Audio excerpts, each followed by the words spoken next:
प्रणाम। मैं यदुवंशी। खबर बहती धारा।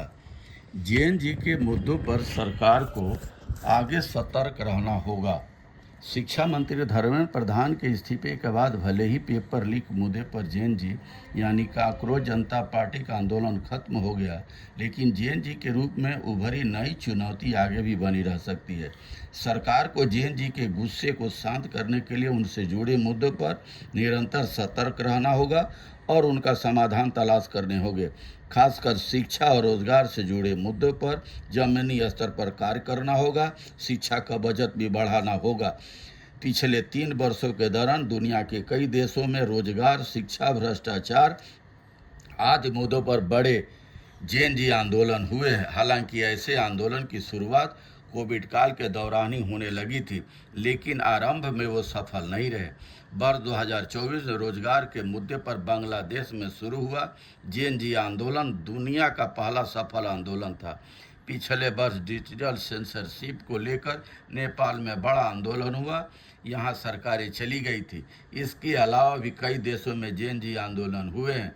भारत में नीट पेपर लीक मुद्दे पर पहला जेएनजी आंदोलन खड़ा हुआ, जो देश भर में फैल गया, जिससे सरकार पर इस्तीफे का दबाव बढ़ा। भारत में 37 करोड़ जेएनजी।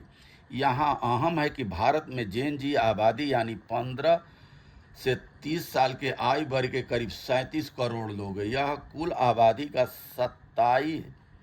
28% है। केंद्र में 12 साल से भाजपा की सरकार है, लेकिन युवाओं से जुड़े मुद्दे, शिक्षा, रोजगार आदि में सरकार कमजोर साबित हुई। 2024 में नरेंद्र मोदी जी हर साल 2 करोड़ रोज नौकरी देने का वादा करके आज तक उसको पूरा नहीं किए। जेएनजी के गुस्से को शांत करने के लिए सरकार को आने वाले दिनों में उच्च शिक्षा में कई और सुधार करने होंगे। कमजोर कड़ियों की जांच करनी होगी।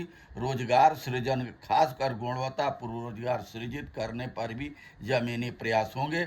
आरक्षण खत्म करने के लिए पिछड़ों दलितों को आरक्षण का लाभ न मिले, इसीलिए आउटसोर्सिंग, संविदा पर इस तरीके से भर्तियां सरकारी संस्थाओं में जितनी चाहे हॉस्पिटल हो, शिक्षा हो, मंत्रालय, कोई पर भी ये आउटसोर्सिंग और संविदा व भर्तियां बंद करके वैकेंसी निकाल करके परमानेंट उनको भर्तियां किया जाए। नहीं तो जेएनजी और भी, क्योंकि बेरोजगार जिस तरीके से नौकरियां नहीं मिल रही है, बेरोजगारी की संख्या बढ़ रही है, गुस्सा जेएनजी का और भी बढ़ सकता है। बहुत बहुत धन्यवाद। नमस्कार, प्रणाम।